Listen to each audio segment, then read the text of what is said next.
hello you guys and welcome back to my channel. So today we're going to do a Q&A. I do like 2 or 3 of these a year.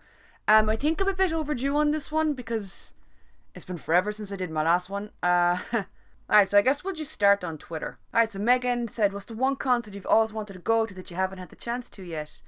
Ooh. Well, I was supposed to see Halsey this year, but she played Dublin in March, and as far as I remember, she played Dublin like a couple of days before our lockdown started. And there was already like whispers and like rumours going on and stuff, and I was just, I couldn't handle it. Me and my little like anxious little heart couldn't handle it, so I didn't go. But I would love to see her live because I've been listening to her for about 4 years now, I think, at this stage.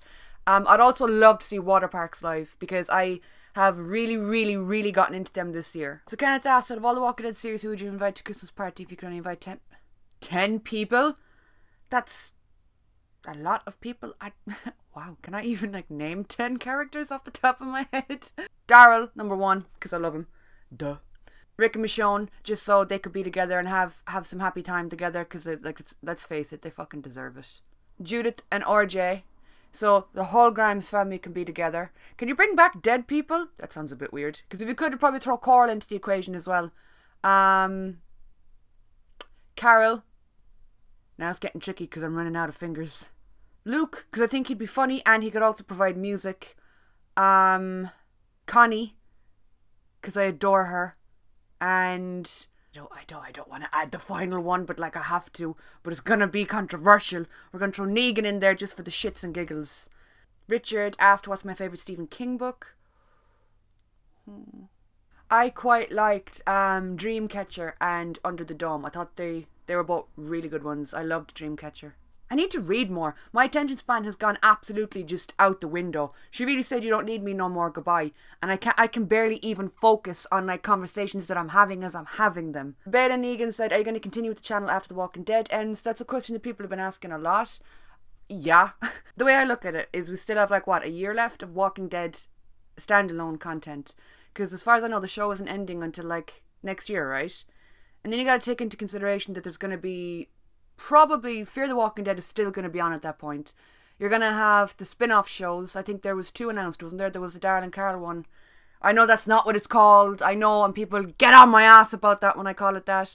But there's that one, and there's the anthology show that was announced as well, even though there's really not a whole lot known about that. I haven't really thought about it yet, because if I think of anything past what I'm having for dinner tonight, I start to panic frantically, and we're trying to avoid that at all costs. Jose Disappointment said, what death from The Walking Dead do you think was unnecessary? And follow-up question, how are you today? I hope you're doing fine.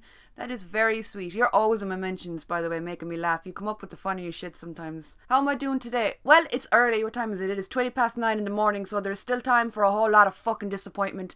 But so far we're doing good. We're doing great. It's can't really complain. I've had my smoothie. What death do I think was unnecessary? I gotta say though, I'm not really a fan of Sadiq's death.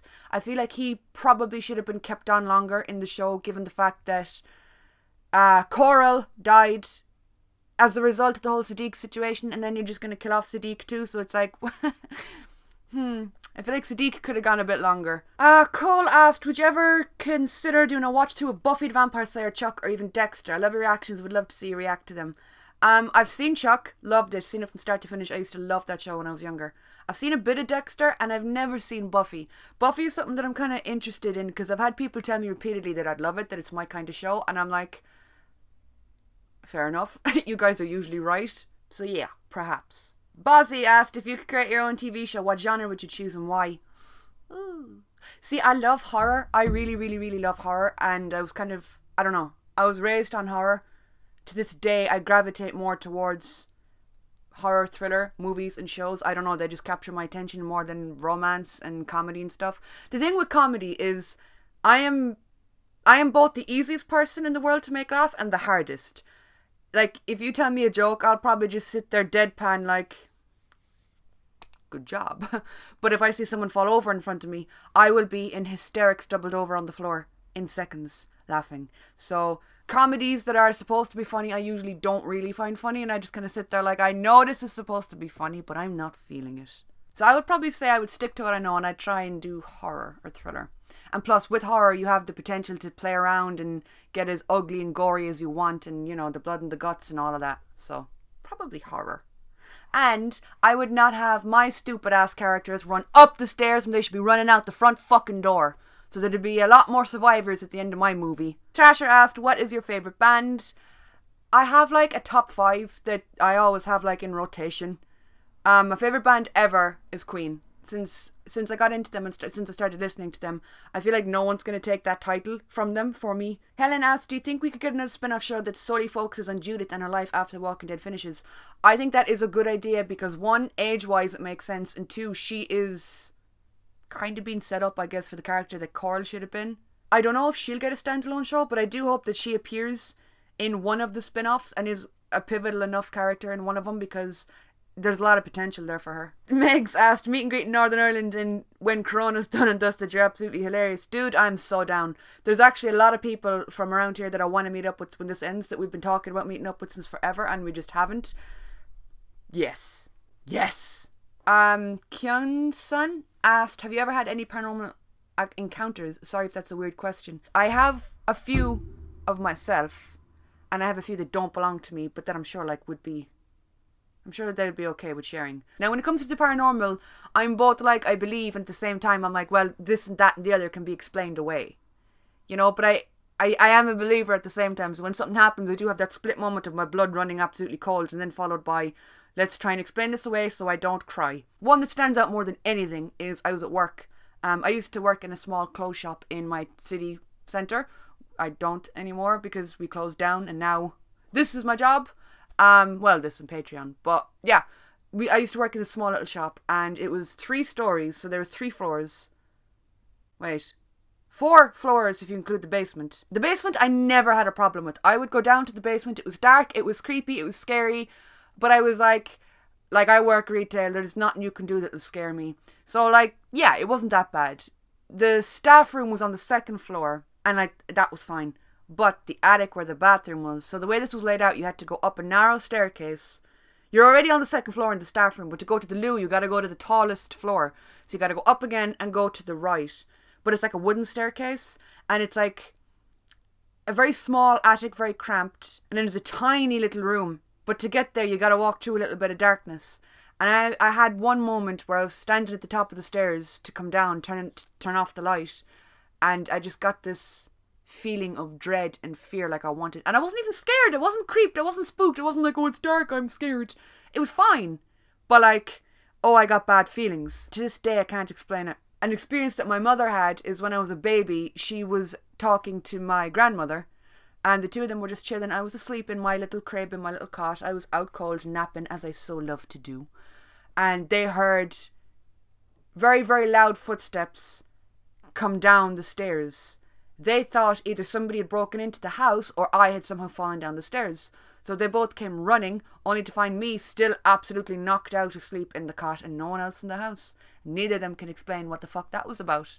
I've also gotten the really strong smell of my great-grandmother's perfume. She used to wear, I think it was 5th Avenue. It's really, really, really strong, like hit you in the fucking nostrils kind of perfume. And there's been times where I've gotten a really strong smell of her perfume and nobody in my household wears it. Anna asked, I saw a while back you posted that you got a signed Taylor Swift folklore CD. What's your favourite Taylor Swift album out of them all? Oh, probably 1989, because that's the album that got me into her. It's the first time I saw her live, and I went to see her alone. And I was going through not a great time when I went to see her live, and she was just a ball of sunshine. And her outfits on the 1989 tour, there's nothing in the world like them. To this day, I don't think she'll ever top that. That was just magical princessness at its finest. But folklore holds such a special place in my heart because, one, it was released during one of the worst years I've lived through, and it was a really happy little place for me. And I think aesthetically that album is everything. And if you'd asked me a year ago, that kind of sound, the vibe, everything about this era, I wouldn't have really been into it. I'd have been like, no, it's not my thing. But I don't know what happened to me this year. The album came out and I was like, this is everything. Shoot it right up into my veins. This album is my life. Oh, Megs, no. Top 3 Game of Thrones characters and then bottom 3. Okay, so top 3 would be Tyrion at number 1, because I adore him. Oh. Toss the postman. Then we'll put, then we'll go with Brienne, because I think her character arc was amazing, and then probably Tyrion, Wait, what? Did I just say Tyrion, Brienne, Tyrion? Tyrion, Brienne and Jaime. Those would be my top 3. Although I do quite love Oberyn as well, and he's just such a beautiful, beautiful man. Bottom 3, we'll go with, what was that pirate motherfucker? That little bitch that stabbed Jaime near the end of the show. Oh my god, he banged Cersei and then stabbed Jaime.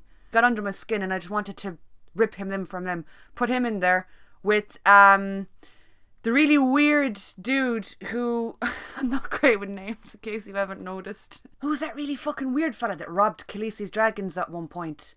And he could like duplicate himself and he was just really weird. He kind of reminded me of Death from Supernatural. Put him in with the bottom 3. And the third one, Walder Frey. We'll put him down at the bottom as well because he was a filthy old bastard. Jake asked, if you could build your dream survival group, only pick 2 characters from each of the 3 Walking Dead shows, who would they be and why? I get to pick 3 from each character? Wait, no. What? I get to pick 2 from each of the 3. Alright, so Walking Dead would be Daryl and Michonne. Fear the Walking Dead would probably be Morgan and maybe Alicia. And from World Beyond, it would be Felix. Hands down, it would be Felix and Will. Davina asked, how many actors from The Walking Dead have you met in real life? Whoa, I don't know. I honestly don't know. I think I've met most of them at this point because I've been going to conventions for the last 5 years. Matthew asked, what advice would you give someone that's just started YouTube and is still very awkward on camera? And on a completely different note, what's your favourite episode? My favourite episode of The Walking Dead is an episode called Still. Advice for someone starting out and is awkward. The only advice I could give really would be, it's hard because for me, it's just like chatting away and talking away. And I've been doing it now for so long I don't even really think about it anymore. But I was really awkward on camera back when I started as well. I guess the only thing that you can kind of take solace in is the fact that as you're recording, there's no one watching you. I can't, and I've tried. There's been times where there's been someone near me or around me when I'm recording. Can't do it. I have to be alone when I record or I can't do it. A bitch gets performance issues, okay? So, that's my thing. I need to be alone. If you do the videos for you and you make videos that you're happy with and that you'd want to watch, I guess it does get easier. And the more you do it, it gets easier too. And hey, awkwardness can be endearing. Sean said, if you was a scriptwriter for The Walking Dead from now until the end, what would your top 5 stories be? What would your top 5 stories you'd bring to the show as it draws to a close from now until the very end? I want to see Rick and Michonne reunite. I mean, the Rick movies, I don't know what's going on with them. But if we're talking Walking Dead, I would like to see Rick and Michonne reunite. I'd like to see Daryl find peace and happiness and security. I'd like to see... 5 is like a lot. I'd like to see Judith grow up. And that was mentioned earlier as well. I would like to see Judith grow up and kind of really come into her own and stand on her own 2 feet. I'd like to see more of Aaron and more of what goes on with him and Grace as well. I guess that'd be my answer for now. There's probably still so much more that I didn't answer that people would be like, you know what else you should have said? And I'm like, well... It's early. My brain ain't working all that well yet. James asked a similar question. He said, what if you got the opportunity to write and direct with series finally of The Walking Dead, how would you end it? So if I wanted to write the ending of the show, I've had a lot of people say or ask me that about how would you want the show to end. I don't like it when everybody gets a happy ending, but at the same time I feel like putting your characters through hell just for the sake of shock factor or for the end of a show, it ain't it. It isn't it. And spoiler territory, I'm gonna say something right now, so I'm gonna put a timestamp on screen. If you haven't seen the end of Supernatural yet, skip to this timestamp because there will be spoilers. Don't say I didn't warn you. With the ending of Supernatural, I was so shocked with watching it. But we all know no one lives forever. You know, nothing is forever. Things go wrong and one fuck up and you're dead, just like in real life. But Dean's death in Supernatural, in a way I liked it, in a way I didn't. In a way it was simple and he was there with Sam. And it's like, well, okay, he died with his brother. Oh, it's so nice, whatever. But at the same time, he died afraid and terrified. He begged Sam to stay with him because he didn't want to be alone. And it broke my heart. He deserved better. We're going to get into that again in a while because I know there's supernatural questions here. But killing off a character for shock value like that, I just feel like it leaves the audience wanting more. And it leaves the audience... longing and not happy, I suppose. So I hope The Walking Dead doesn't go that way. I hope that we get the ending that each character deserves. Not the ending that they should get, not the one that makes the most sense or whatever the fuck. I hope each character gets what they deserve.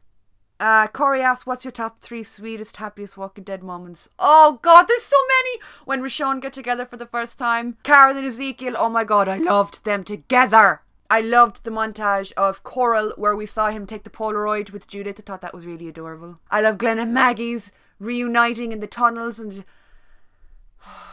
there's so many sweet and adorable moments like that. Amy asked, do you have any cool stories about something strange and mysterious that happened to you or somebody that you know? Wow, strange or mysterious? Well, I have a lot of strange things happen to me on a daily basis. I once met Cillian Murphy in a comic book shop, accidentally, and he's so strikingly beautiful in real life I just shut down. I once had somebody accuse me of faking my accent, and she just would not believe me that there's different accents within Ireland. All this lady knew was the Dublin accent, and I don't have a Dublin accent because I'm not from Dublin, I'm from Limerick. She argued with me and was like, you need to stop it. I can tell it's fake. I can hear your American accent coming through. And I'm there like, well, honey, I don't know what the fuck to tell you. I had someone one day, back when I used to work in the shop I was talking about earlier, I had someone come up to me and ask me how my kind was settling into society, that I seemed like a nice enough person and that I seemed well adjusted, and I had no idea what the fuck she was on about. And then she taught me that tattooed folk used to be quite aggressive and quite dangerous, but I seemed like an okay person, and I was like, this is not happening to me right now. What? And at the time I wasn't even half as tattooed as I am right now. This woman was fucking bonkers and is one of the strangest experiences I've had with another human. She was like, yeah, you don't strike me as somebody who'd be aggressive. And I was like, I'm not. Ivan asked, if you could be any Disney character, who would you be? Oh, Ivan, honey, I don't think Disney would ever have me. Look at me. Growing up, my mom used to call me Snow White a lot because I'm very pale. And I have dark hair, and also I like to sleep a lot. So, Jericho said, how were things like in your life back when Supernatural and The Walking Dead first started? How are things now that Supernatural is over? What would you like to see her do for when The Walking Dead ends up? How were things in my life when Supernatural and The Walking Dead started? Well, when I started watching Supernatural, season 4 had just started airing, and that's how I got into Supernatural. There was pictures of Cass everywhere. And I was like, who's this beautiful man? And I'm obsessed with angels, and I always have been. So I heard that there was a show that dealt now with angels, and he was a pretty angel, so I was like, sign me the fuck up. I was like 14 or 15, I want to say. I was a teenager, I was in my mid-teens. It was awkward, it was hard, it was difficult, and the show was a very warm, comforting place for me. And fast forward, it still is. Life-wise, since I started The Walking Dead, a lot has changed. A lot has changed. When I started The Walking Dead, I was really low and lonely, and again the show was like a big warm blanket that just came along and was like, don't worry honey, I got you. And then YouTube came from it, and then conventions came from it, and I met pretty much everybody that I talk to now, I met because of The Walking Dead. So my life has changed a lot, and I'm happier than I was back then. Jen, asking the hard-hitting questions. Thoughts on the Supernatural finale? Well, here we go. It's time, alright? So again, I'm going to put a timestamp here on screen because there's going to be spoilers. Don't say I didn't warn you. Right. Okay. Shit happens. Accidents happen. But this is Dean Winchester. This is Dean fucking Winchester. You telling me a nail takes him out? And his funeral, he's burned alone with just Sam there. Really. No one else comes to his funeral. Dean fucking Winchester. Go back to season 1 of the show. If you were to project the end of the show based only off of season 1, I would have said Dean's going to die on a hunting trip, Sam's going to get married and have kids, and that's going to be the end. 15 seasons of character development, and it still ends that way. And then we got to talk about the Cass and Dean situation. Now, ship what you want, ship what you like, you do you, but be respectful, okay? I have always loved the idea of Dean and Cass getting together throughout the years, since I was that little 14-year-old discovering the show to now. There's been glimpses, there's been flickers. I have always been invested in their storyline. And I think 15 by 18, Cass's speech, is one of the most beautiful things I've ever heard in my life. Okay? So I got a line from it tattooed. Can you even see that? You changed me. That is... Cass is a character. I learned so much from him, and he did change parts of me, so I love him. He's my favourite character probably ever out of anything, so we'll just start with that. Dean's response to Cass's declaration, and what makes me sad about this is Dean's response is he just stands there like, Like, eyes filling up with tears. My man is shook. And you can't blame him. His best friend of, like, I don't know, 12 fucking years has just been, like, declared his undying love for him. And then gets by the empty. So it's a lot to take in. I don't blame him for being shell-shocked. What annoys me is that afterwards, Cass is only brought up, like, 2 or 3 times. He's brought up by Sam and he's brought up by Bobby. What? You're not going to have a fan favourite in the finale? Now, I know there was COVID, I know there was restrictions, but if you look at that end shot on the bridge where the camera zooms out after they thank the audience, there's like 60 people on that fucking bridge, 50 or 60 people. You're just going to mention that Cass and Jack are rebuilding heaven, but you're not going to show them? Cass, who is so pivotal to the storyline, outside of the fact he's a fan favourite, outside of the fact that people love him, he deserved better. But Misha's performance and Jensen's performance in that scene fucking broke me to this day, and it's probably my favourite scene in supernatural history. The ending though, like Dean going to heaven, I'm like, okay. Being met by Bobby, I'm not mad at that because Bobby was like a father figure to them. That's fine. I do find it funny that Bobby was like, your mum and dad are up the road, by the way. And Dean drives like completely in the opposite direction. He's like, cool story. Baby made it to heaven. We got to see Baby, a car, in heaven, and we didn't see Cass. And are you telling me that Jack was like, I'm not going to interfere, I'm not going to make my grandfather's mistake. As God, I'm going to stay out of it. And then he went and he sprung Cass from the empty. Darling, that's not staying out of it, but whatever, we'll roll with it. Are you telling me that Cass was gotten out of the empty and allowed Dean to die on that nail and didn't interfere? Cass could have come to him. Cass could have come and stopped him from dying. He could have saved him. Outside of that, why wasn't he in heaven? Time works differently in heaven. Cass should have been there. I just don't get it. Don't get me started on Sam's fucking wig. Or the weird ass cover of Carry On My Wayward Son. It sounds like I hated the whole episode. I didn't. There was a lot that I liked about it. There was a lot that worked about it for me. There was. The Sam and Dean reuniting on the bridge. It was lovely because, you know, they're brothers. It started with Sam and Dean. It ended with Sam and Dean. I like that. But the whole slogan of the show is family don't end with blood. If family really don't end with blood, then why? Why was the only 2 that we got to see reunite Sam and Dean? We never saw Kevin. We never saw Charlie. We never saw Donna. We didn't see Cass. We didn't see Jack. I know we saw Bobby, but there were so many characters that we have grown to love and become attached to over the years that we just didn't get to see. Now, maybe COVID had a part to play in that, but at the same time, I'm like, I don't know. Whether you ship Cass and Dean or not, Cass deserved to be seen in the finale. He deserved to have his ending shown. That's my thoughts on that. David asked, what's your favourite memory from all the Walker Stalker conventions you've attended? Jeffrey. Because I met Jeffrey, and the first time I ever met Jeffrey, I went into this big long spiel about how I loved him as John Winchester, and I wanted to meet him when I was younger, but I couldn't because I couldn't go to conventions because I was like, you know, a young teen, whatever. But then that he came back, he came back. He came back as Negan. I said it to him, you'll always be John Winchester to me. You're a great Negan, but you'll always be John Winchester. And then he was like, yeah, I know you from your videos that you make on The Walking Dead. And I was like, oh God. My hands started shaking and all. Lads, I was fucking mortified. Yeah, probably that. Tom asked, have you any advice on how to quit smoking? Not for me, but for anyone who does. Plus, I'm really proud of you for quitting. Stay positive. You're amazing. Thank you very much. Quitting smoking is probably the hardest thing that I've done. People close to me know I used to be quite a heavy smoker, to the point where you would very rarely see me without a cigarette in hand. I'm talking like I was 2 packs a day at one point. It's hard to give advice or something like that because different things work for different people. You gotta want it. You gotta want to quit. Like I was just done. I wanted to quit. I wanted to save money. I didn't want to feel like I was always tied to something. So if I went somewhere, the first thing I would do is I'd scope out like, where's the nearest store and when can I go for a smoke?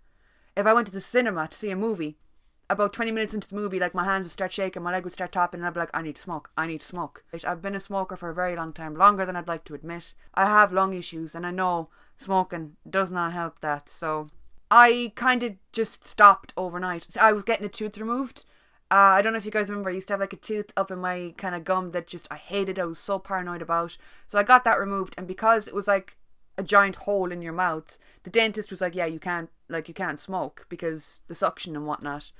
So I physically couldn't smoke for like a week. And I knew this, and I had kind of planned my quitting all around getting this tooth taken out.